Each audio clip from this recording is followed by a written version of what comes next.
انہوں نے کہا، تفسیر صراط الجنان میں ہے، حضرت یوسف علیہ الصلوۃ والسلام کے بھائیوں نے کہا، کیا واقعی آپ ہی یوسف ہیں؟ حضرت یوسف علیہ الصلوۃ والسلام نے فرمایا، ہاں میں یوسف ہوں اور یہ میرا بھائی ہے۔ بے شک اللہ تعالیٰ نے ہم پر احسان کیا، ہمیں جدائی کے بعد سلامتی کے ساتھ ملایا اور دین و دنیا کی نعمتوں سے سرفراز فرمایا۔ بے شک جو گناہوں سے بچے اور اللہ تعالیٰ کے فرائض کی بجا آوری کرے، اپنے نفس کو ہر اس بات یا عمل سے روک کر رکھے جسے اللہ تعالیٰ نے اس پر حرام فرمایا ہے، تو اللہ تعالیٰ اس کی نیکیوں کا ثواب اور اس کی اطاعت گزاریوں کی جزا ضائع نہیں کرتا۔ قالوا، انہوں نے کہا، تفسیر صراط الجنان میں ہے، حضرت یوسف علیہ الصلوۃ والسلام کے بھائیوں نے اپنی خطاؤں کا اعتراف کرتے ہوئے کہا، خدا کی قسم بے شک اللہ تعالیٰ نے آپ کو منتخب فرمایا اور آپ کو ہم پر علم، عقل، صبر، حلم اور بادشاہت میں فضیلت دی۔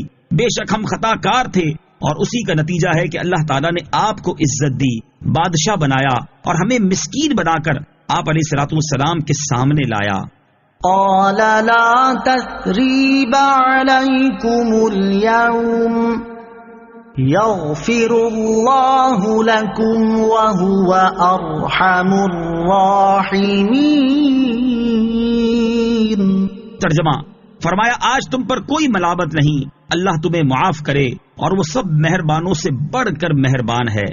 قال، فرمایا، تفسیر صراط الجنان میں ہے، حضرت یوسف علیہ الصلوۃ والسلام نے فرمایا، آج اگرچہ ملامت کرنے کا دن ہے لیکن میری جانب سے تم پر آج اور آئندہ کوئی ملامت نہ ہوگی۔ پھر بھائیوں سے جو خطائیں سرزد ہوئی تھیں ان کی بخشش کے لیے حضرت یوسف علیہ الصلوۃ والسلام نے دعا فرمائی کہ اللہ تعالیٰ تمہیں معاف کرے اور وہ سب مہربانوں سے بڑھ کر مہربان ہے۔ حضرت یوسف علیہ الصلوۃ والسلام کے بھائیوں کے بارے میں ناشائستہ کلمات کہنے کا حکم۔ آج کل لوگ باہمی دھوکہ دہی میں مثال کے لیے برادران یوسف کا لفظ بہت زیادہ استعمال کرتے ہیں، اس سے احتراز کرنا چاہیے۔ برادران یوسف کا ادب و احترام کرنے کا حکم ہے اور ان کی توہین سخت ممنوع و ناجائز ہے۔ چنانچہ اعلیٰ حضرت امام احمد رضا خان علیہ رحمت الرحمان فرماتے ہیں، ان کی نسبت کلمات ناشائستہ لانا بہرحال حرام ہے۔ ایک قول ان کی نبوت کا ہے اور ظاہر قرآن عظیم سے بھی اس کی تائید حاصل ہوتی ہے۔ قولوا آمنا بالله وما أنزل إلينا وما أنزل إلى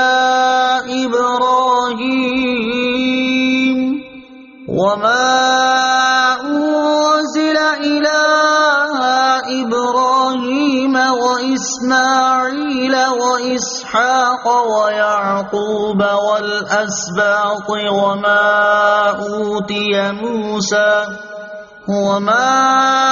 أوتي موسى وعيسى وما أوتي النبيون من ربهم لا نفرق بين أحد منهم ونحن له مسلمون۔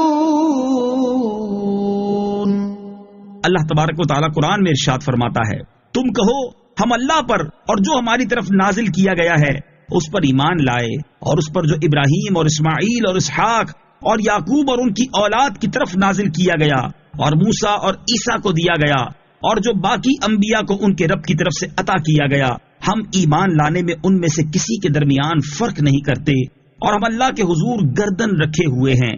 اسباط یہی ابنائے یعقوب ہیں، اس تقدیر پر تو ان کی توہین کفر ہوگی، ورنہ اس قدر میں شک نہیں کہ وہ اولیاء کرام سے ہیں، اور جو کچھ ان سے واقع ہوا اپنے باپ کے ساتھ محبت شدیدہ کی غیرت سے تھا، پھر وہ بھی رب العزت نے معاف کر دیا اور یوسف علیہ الصلوۃ والسلام نے خود عفو فرمایا۔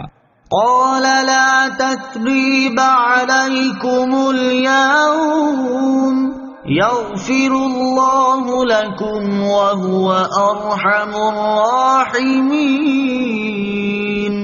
فرمایا آج تم پر کوئی ملامت نہیں، اللہ تمہیں معاف کرے اور وہ سب مہربانوں سے بڑھ کر مہربان ہے۔ اور یعقوب علیہ الصلوۃ والسلام نے فرمایا، سوف استغفر لكم ربي انه هو الغفور الرحیم۔ ان قریب میں تمہارے لیے اپنے رب سے مغفرت طلب کروں گا، بے شک وہی بخشنے والا مہربان ہے۔ بہرحال ان کی توہین سخت حرام ہے اور باعث غضب ذوالجلال والاکرام ہے۔ رب عز و جل نے کوئی کلمہ ان کی مذمت کا نہ فرمایا، دوسرے کو کیا حق ہے؟ مناسب ہے کہ توہین کرنے والا تجدید اسلام و تجدید نکاح کرے کہ جب ان کی نبوت میں اختلاف ہے اس کے کفر میں اختلاف ہوگا، اور کفر اختلافی کا یہی حکم ہے۔ اذهبوا بقميصي هذا فألقوه على وجه أبي يأت بصيرا وأتوني بأهلكم أجمعين۔ ترجمہ: میرا یہ کرتا لے جاؤ اور اسے میرے باپ کے منہ پر ڈال دینا، وہ دیکھنے والے ہو جائیں گے، اور اپنے سب گھر بھر کو میرے پاس لے آؤ۔ اذهبوا بقميصي هذا، میرا یہ کرتا لے جاؤ۔ تفسیر صراط الجنان میں ہے، جب تعارف ہو گیا تو حضرت یوسف علیہ الصلوۃ والسلام نے بھائیوں سے اپنے والد ماجد کا حال دریافت کیا۔ انہوں نے کہا آپ علیہ الصلوۃ والسلام کی جدائی کے غم میں روتے روتے ان کی بینائی بحال نہیں رہی۔ حضرت یوسف علیہ الصلوۃ والسلام نے فرمایا میرا یہ کرتا لے جاؤ جو میرے والد ماجد نے تعویذ بنا کر میرے گلے میں ڈال دیا تھا، اور اسے میرے باپ کے منہ پر ڈال دینا، وہ دیکھنے والے ہو جائیں گے، اور اپنے سب گھر بھر کو میرے پاس لے آؤ، تاکہ جس طرح وہ میری موت کی خبر سن کر غم زدہ ہوئے اسی طرح میری بادشاہت کا نظارہ کر کے خوش ہو جائیں۔ بزرگوں کے تبرکات بھی دافع بلا، مشکل کشا ہوتے ہیں۔ اس آیت سے معلوم ہوا کہ بزرگوں کے تبرکات اور ان کے مبارک جسموں سے چھوئی ہوئی چیزیں بیماریوں کی شفا، دافع بلا اور مشکل کشا ہوتی ہیں۔ قرآن و حدیث اور صحابہ کرام رضی اللہ تعالی عنہم کی مبارک زندگی کا مطالعہ کریں تو ایسے واقعات بکثرت مل جائیں گے جن میں بزرگان دین کے مبارک جسموں سے مس ہونے والی چیزوں میں شفا کا بیان ہو۔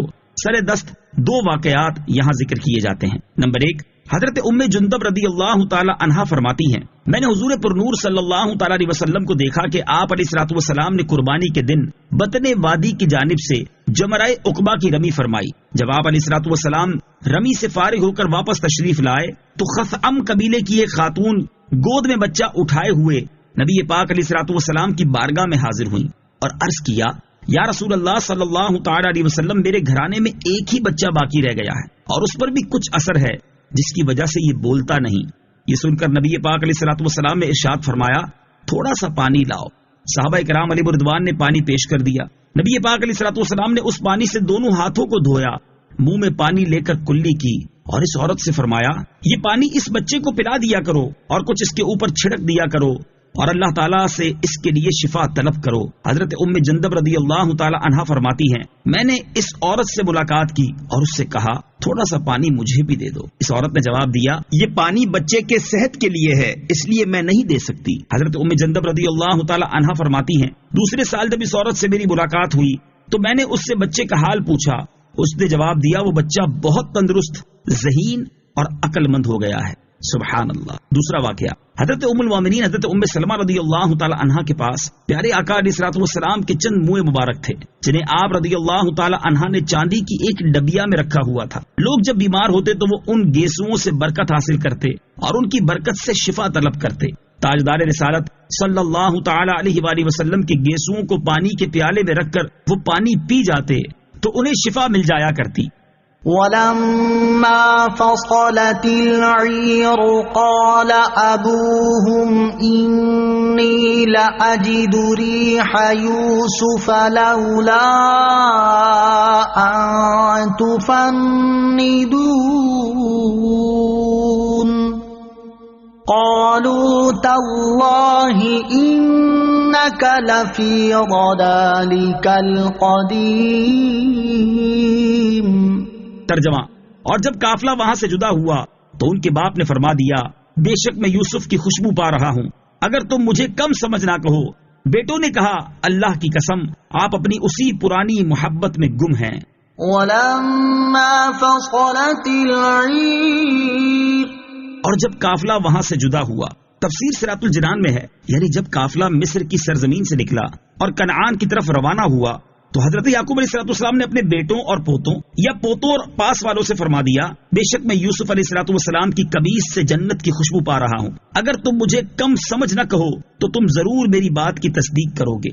قالوا، بیٹوں نے کہا، تفسیر صراط الجنان میں ہے حضرت یعقوب علیہ الصلوۃ والسلام کی بات سن کر حاضرین نے ان سے کہا اللہ عز و جل کی قسم آپ اپنی اسی پرانی شدید محبت میں گم ہیں جس کی وجہ سے ایک عرصہ گزر جانے کے باوجود بھی آپ علیہ الصلوۃ والسلام کو حضرت یوسف علیہ الصلوۃ والسلام کے ملنے کی امید لگی ہوئی ہے۔ یہ بات انہوں نے اس لیے کہی کیونکہ وہ اس گمان میں تھے کہ اب حضرت یوسف علیہ الصلوۃ والسلام کہاں زندہ ہوں گے، ان کی تو وفات بھی ہو چکی ہوگی۔ فلما ان جاء البشير ألقاه على وجهه فارتد بصيرا قال ألم أقل لكم إني أعلم من الله ما لا تعلمون۔ ترجمہ: پھر جب خوشخبری سنانے والا آیا تو اس نے وہ کرتا یعقوب کے منہ پر ڈال دیا۔ اسی وقت وہ دیکھنے والے ہو گئے۔ یعقوب نے فرمایا، میں نے تم سے نہ کہا تھا کہ میں اللہ کی طرف سے وہ بات جانتا ہوں جو تم نہیں جانتے۔ فلما ان جاء البشیر، پھر جب خوشخبری سنانے والا آیا۔ تفسیر صراط الجنان میں ہے، جمہور مفسرین فرماتے ہیں کہ خوشخبری سنانے والے حضرت یوسف علیہ الصلوۃ والسلام کے بھائی یہودا تھے۔ یہودا نے کہا کہ حضرت یعقوب علیہ الصلوۃ والسلام کے پاس خون آلودہ قمیص بھی میں ہی لے کر گیا تھا۔ میں نے ہی کہا تھا کہ حضرت یوسف علیہ الصلوۃ والسلام کو بھیڑیا کھا گیا، میں نے ہی انہیں غمگین کیا تھا، اس لیے آج کرتا بھی میں ہی لے کر جاؤں گا، اور حضرت یوسف علیہ الصلوۃ والسلام کی زندگانی کی فرحت انگیز خبر بھی میں ہی سناؤں گا۔ چنانچہ یہودا برہنہ سر اور برہنہ پا کرتا لے کر 80 فرسنگ یعنی 240 میل دوڑتے آئے۔ راستے میں کھانے کے لیے 7 روٹیاں ساتھ لائے تھے۔ فرط شوق کا یہ عالم تھا کہ ان کو بھی راستے میں کھا کر تمام نہ کر سکے۔ الغرض یہودا نے جب حضرت یوسف علیہ الصلوۃ والسلام کی قمیص حضرت یعقوب علیہ الصلوۃ والسلام کے چہرے پر ڈالی تو اسی وقت ان کی آنکھیں درست ہو گئی اور کمزوری کے بعد قوت اور غم کے بعد خوشی لوٹ آئی۔ پھر حضرت یعقوب علیہ الصلوۃ والسلام نے فرمایا، میں نے تم سے نہ کہا تھا کہ میں اللہ تعالیٰ کی طرف سے وہ بات جانتا ہوں جو تم نہیں جانتے، کہ حضرت یوسف علیہ الصلوۃ والسلام زندہ ہیں اور اللہ تعالیٰ ہمیں آپس میں ملا دے گا۔ قالوا يا أبانا استغفر لنا ذنوبنا إنا كنا خاطئين قال سوف أستغفر لكم ربي إنه هو الغفور الرحيم۔ ترجمہ: بیٹوں نے کہا، اے ہمارے باپ، ہمارے گناہوں کی معافی مانگیے، بے شک ہم خطا کار ہیں۔ فرمایا، ان قریب میں تمہارے لیے اپنے رب سے مغفرت طلب کروں گا، بے شک وہی بخشنے والا مہربان ہے۔ بیٹوں نے کہا، تفسیر صراط الجنان میں ہے، یعنی جب حق بات ظاہر اور واضح ہو گئی تو بیٹوں نے حضرت یعقوب علیہ الصلوۃ والسلام کے سامنے اپنی خطاؤں کا اعتراف کرتے ہوئے عرض کی، اے ہمارے باپ، آپ علیہ الصلوۃ والسلام ہمارے رب عز و جل سے ہمارے گناہوں کی بخشش طلب کیجئے، بے شک ہم خطا کار ہیں۔ فرمایا، تفسیر صراط الجنان میں ہے، مفسرین فرماتے ہیں کہ حضرت یعقوب علیہ الصلوۃ والسلام نے اپنے بیٹوں کے لیے دعا اور استغفار کو سحری کے وقت تک مؤخر فرمایا، کیونکہ یہ وقت دعا کے لیے سب سے بہترین ہے، اور یہی وہ وقت ہے جس میں اللہ تعالیٰ فرماتا ہے کوئی دعا مانگنے والا کہ میں اس کی دعا قبول کروں۔ چنانچہ جب سحری کا وقت ہوا تو حضرت یعقوب علیہ الصلوۃ والسلام نے نماز پڑھنے کے بعد ہاتھ اٹھا کر اللہ تعالیٰ کے دربار میں اپنے صاحبزادوں کے لیے دعا کی۔ دعا قبول ہوئی اور حضرت یعقوب علیہ الصلوۃ والسلام کو وحی فرمائی گئی کہ صاحبزادوں کی خطا بخش دی گئی۔ حضرت یوسف علیہ الصلوۃ والسلام نے اپنے والد ماجد کو اور ان کے اہل و اولاد کو بلانے کے لیے اپنے بھائیوں کے ساتھ 200 سواریاں اور کثیر سامان بھیجا تھا۔ حضرت یعقوب علیہ الصلوۃ والسلام نے مصر کا ارادہ فرمایا اور اپنے اہل خانہ کو جمع کیا، جو کل مرد و عورت 72 یا 73 افراد تھے۔ اللہ تعالیٰ نے ان میں یہ برکت فرمائی کہ ان کی نسل اتنی بڑی کہ جب حضرت موسیٰ علیہ الصلوۃ والسلام کے ساتھ بنی اسرائیل مصر سے نکلے تو 6 لاکھ سے زیادہ تھے، جبکہ حضرت موسیٰ علیہ الصلوۃ والسلام کا زمانہ ان سے صرف 400 سال بعد کا ہے۔ الحاصل جب حضرت یعقوب علیہ الصلوۃ والسلام مصر کے قریب پہنچے تو حضرت یوسف علیہ الصلوۃ والسلام نے مصر کے بادشاہ اعظم کو اپنے والد ماجد کی تشریف آوری کی اطلاع دی اور 4000 لشکری اور بہت سے مصری سواروں کو ہمراہ لے کر آپ اپنے والد صاحب کے استقبال کے لیے صدہا ریشمی پھریرے اڑاتے اور قطاریں باندھے روانہ ہوئے۔ حضرت یعقوب علیہ السلام اپنے فرزند یہودا کے ہاتھ پر ٹیک لگائے تشریف لا رہے تھے۔ جب آپ علیہ السلام کی نظر لشکر پر پڑی اور آپ علیہ السلام نے دیکھا کہ صحرا زرق برق سواروں سے پر ہو رہا ہے تو فرمایا، اے یہودا، کیا یہ فرعون مصر ہے جس کا لشکر اس شان و شوکت سے آ رہا ہے؟ یہودا نے عرض کی، نہیں، یہ حضور کے فرزند حضرت یوسف علیہ السلام ہیں۔ حضرت جبرائیل علیہ السلام نے حضرت یعقوب علیہ السلام کو متعجب دیکھ کر عرض کیا، ہوا کی طرف نظر فرمائیے۔ آپ علیہ السلام کی خوشی میں شرکت کے لیے فرشتے حاضر ہوئے ہیں جو کہ مدتوں آپ علیہ السلام کے غم کی وجہ سے روتے رہے ہیں۔ فرشتوں کی تسبیح، گھوڑوں کے ہنہنانے اور طبل و بغل کی آوازوں نے عجیب کیفیت پیدا کر دی تھی۔ یہ محرم کی 10ویں تاریخ تھی جب دونوں حضرات یعنی حضرت یعقوب اور حضرت یوسف علیہ السلام قریب ہوئے تو حضرت یوسف علیہ السلام نے سلام عرض کرنے کا ارادہ ظاہر کیا۔ حضرت جبرائیل علیہ السلام نے عرض کیا کہ آپ توقف کیجئے اور والد صاحب کو پہلے سلام کا موقع دیجئے۔ چنانچہ حضرت یعقوب علیہ السلام نے فرمایا، السلام علیکہ یا مذہب الاحزان، یعنی اے غم و اندوہ کے دور کرنے والے سلام۔ اور دونوں صاحبوں نے اتر کر معانقہ کیا اور مل کر خوب روئے۔ پھر اس مزین رہائش گاہ میں داخل ہوئے جو پہلے سے آپ علیہ السلام کے استقبال کے لیے نفیس خیمے وغیرہ نصب کر کے آراستہ کی گئی تھی۔ یہ داخل ہونا حدود مصر میں تھا۔ اس کے بعد دوسری بار داخل ہونا خاص شہر میں ہے جس کا بیان اگلی آیت میں ہے۔ فَلَمَّا دَخَلُوا عَلَى يُوسُفَ آوَى إِلَيْهِ أَبَوَيْهِ وَقَالَ ادْخُلُوا مِصْرَ إِن شَاءَ اللَّهُ آمِنِينَ۔ ترجمہ، پھر جب وہ سب یوسف کے پاس پہنچے تو اس نے اپنے ماں باپ کو اپنے پاس جگہ دی اور کہا، تم مصر میں داخل ہو جاؤ اگر اللہ نے چاہا تو امن و امان کے ساتھ۔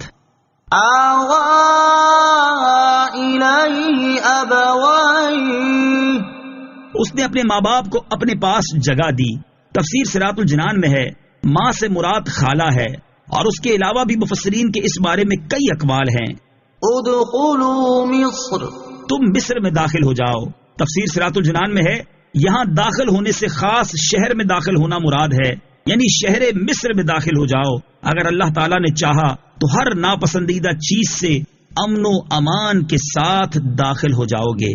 ورفع أبويه على العرش وخروا له سجدا وقال يا أبت هذا تأويل رؤياي من قبل قد جعلها ربي حقا وقد أحسن بي إذ أخرجني من السجن وجاء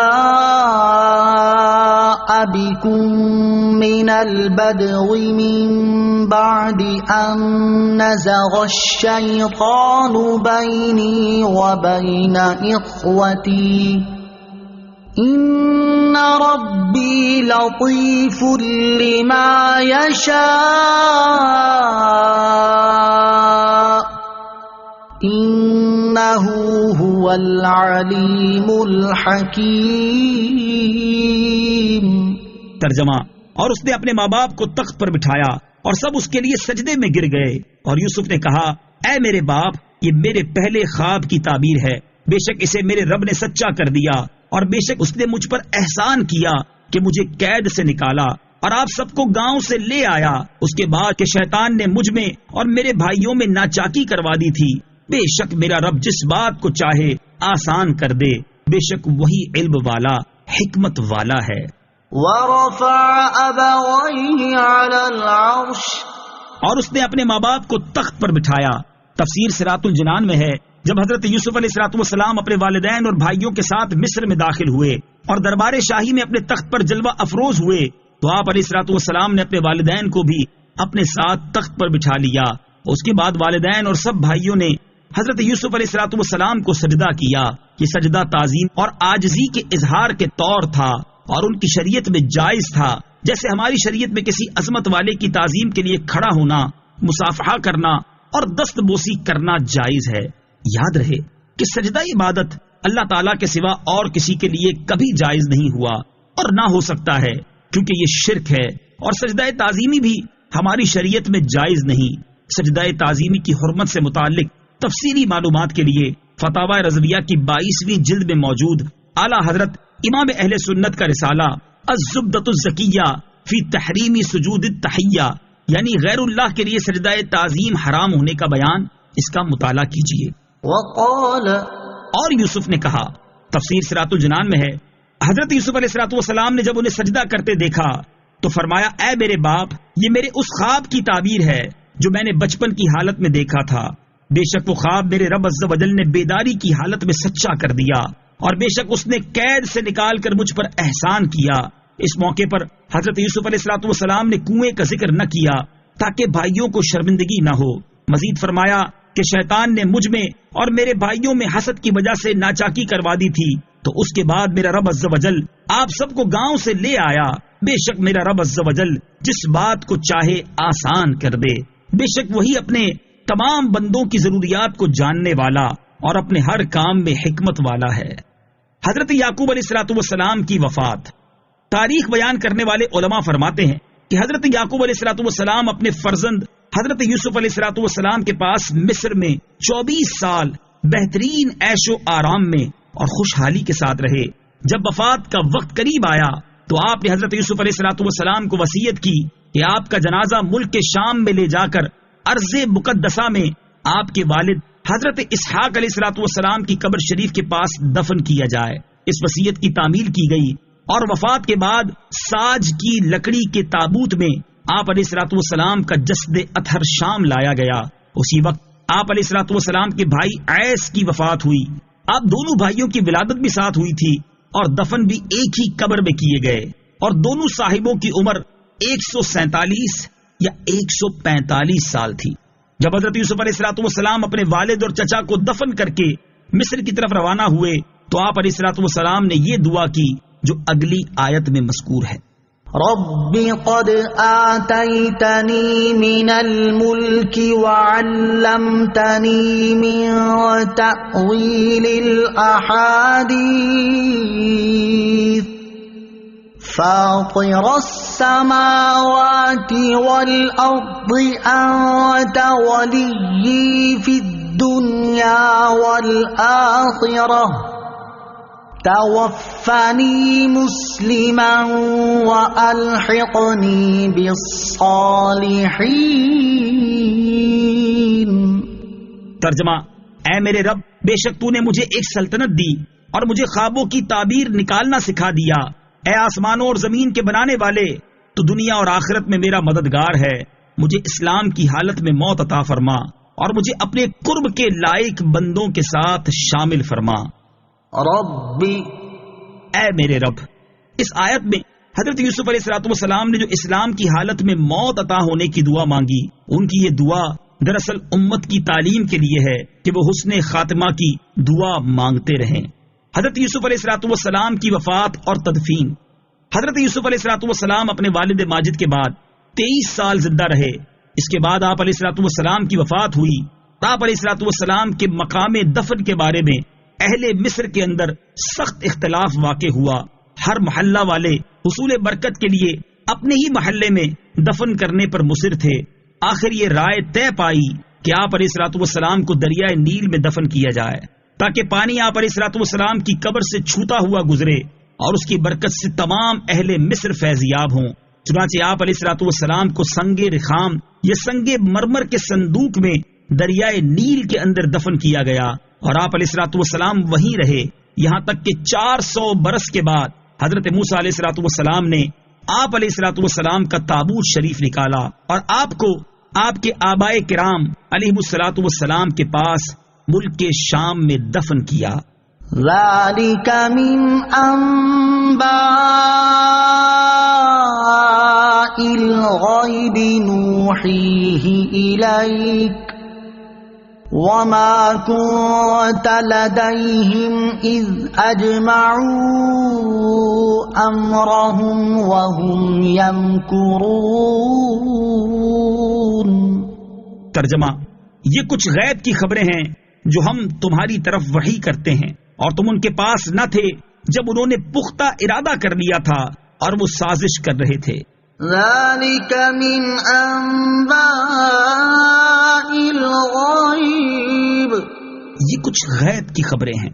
تفسیر صراط الجنان میں ہے، اس آیت کا معنی یہ ہے کہ اے حبیب صلی اللہ تعالی علیہ وسلم، حضرت یوسف علیہ السلام کے جو واقعات ذکر کیے گئے ہیں یہ کچھ غیب کی خبریں ہیں جو کہ وحی نازل ہونے سے پہلے آپ علیہ السلام کو معلوم نہ تھی، کیونکہ آپ علیہ السلام اس وقت حضرت یوسف علیہ السلام کے بھائیوں کے پاس نہ تھے جب انہوں نے اپنے بھائی حضرت یوسف کو کنویں میں ڈالنے کا پختہ ارادہ کر لیا تھا، اور وہ حضرت یوسف کے بارے میں سازش کر رہے تھے۔ اس کے باوجود اے انبیاء کے سردار صلی اللہ تعالی علیہ وآلہ وسلم، آپ کا ان تمام واقعات کو اس تفصیل سے بیان فرمانا غیبی خبر اور معجزہ ہے۔ وما أكثر الناس ولو حرصت بمؤمنين وما تسألهم عليه من أجر إن هو إلا ذكر للعالمين۔ ترجمہ، اور اکثر لوگ ایمان نہیں لائیں گے اگرچہ آپ کو کتنی ہی خواہش ہو، اور آپ اس تبلیغ پر ان سے کوئی اجرت نہیں مانگتے، یہ تو سارے جہان کے لیے صرف نصیحت ہے۔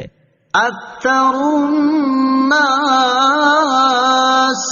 اکثر لوگ، تفسیر صراط الجنان میں ہے، یہودیوں اور کفار قریش نے سرور عالم صلی اللہ تعالی علیہ وسلم سے حضرت یوسف علیہ السلام کا قصہ دریافت کیا تھا۔ جب آپ علیہ السلام نے اسی طرح حضرت یوسف علیہ السلام کا قصہ ان کے سامنے بیان کر دیا جیسے تورات میں لکھا تھا، تو بھی وہ ایمان نہ لائے۔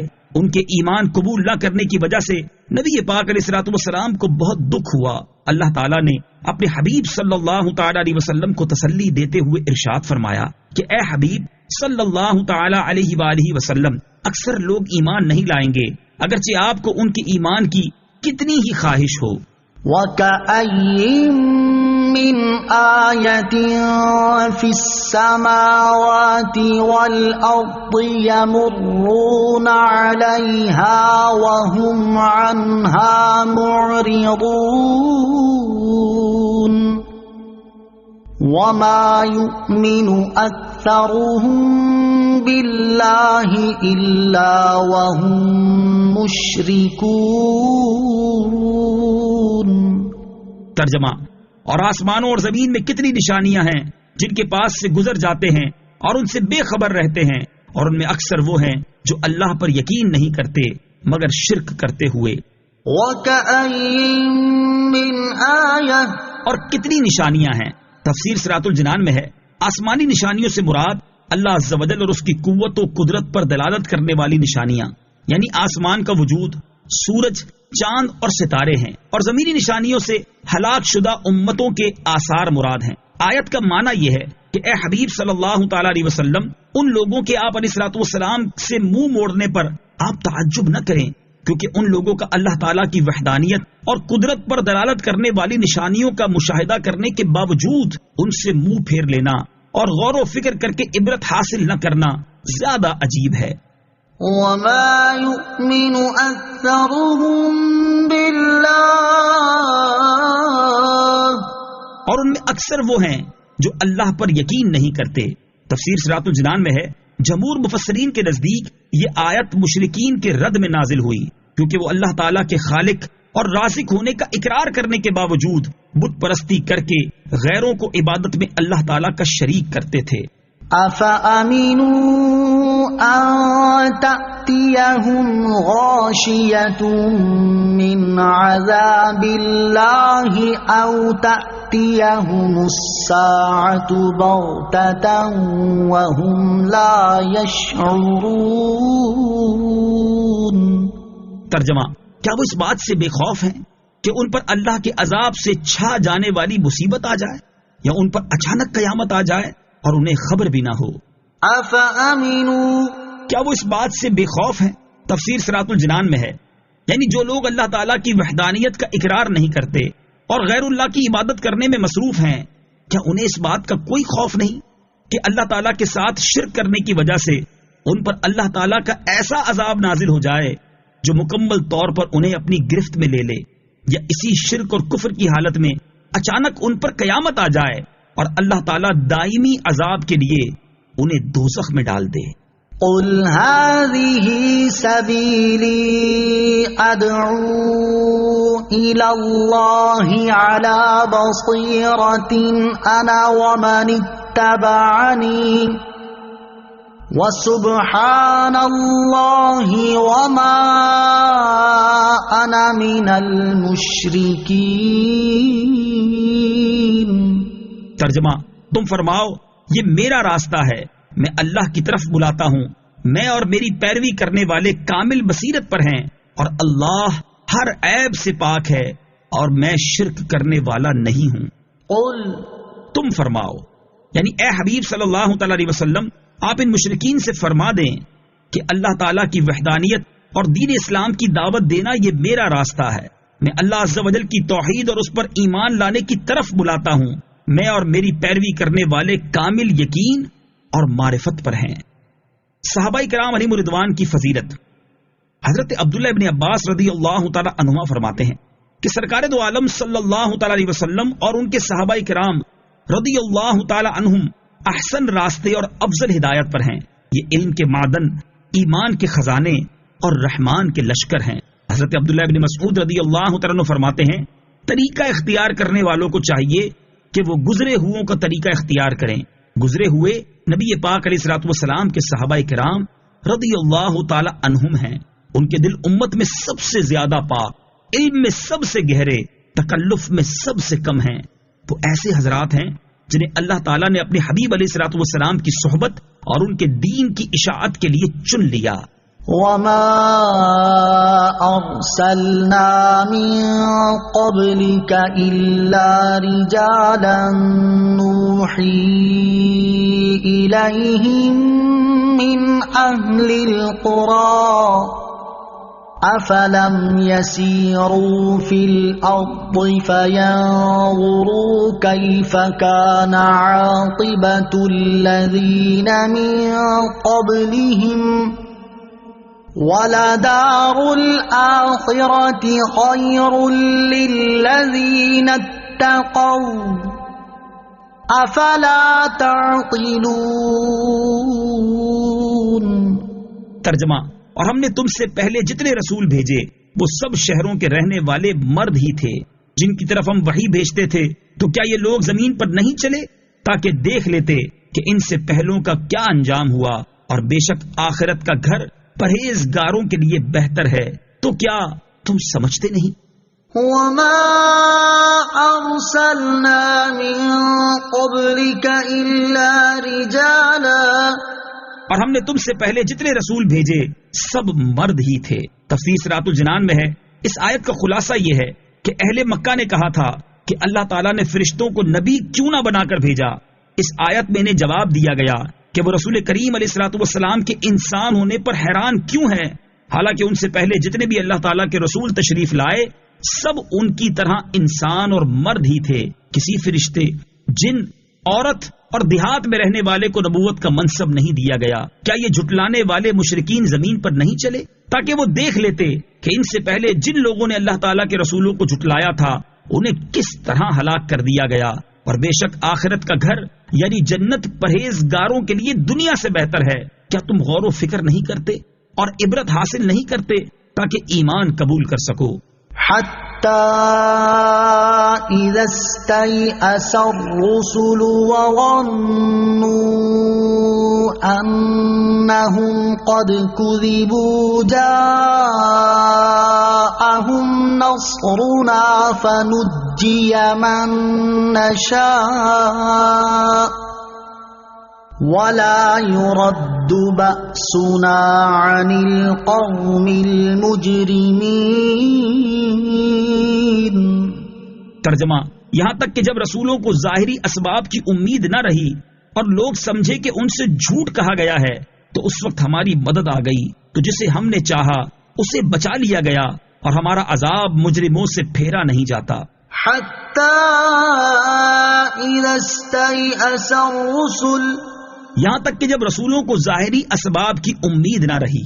تفسیر صراط الجنان میں ہے یعنی لوگوں کو چاہیے کہ اللہ تعالیٰ کے عذاب میں تاخیر ہونے اور عیش و آسائش کے دیر تک رہنے پر مغرور نہ ہو جائیں، کیونکہ پہلی امتوں کو بھی بہت مہلتیں دی جا چکی ہیں.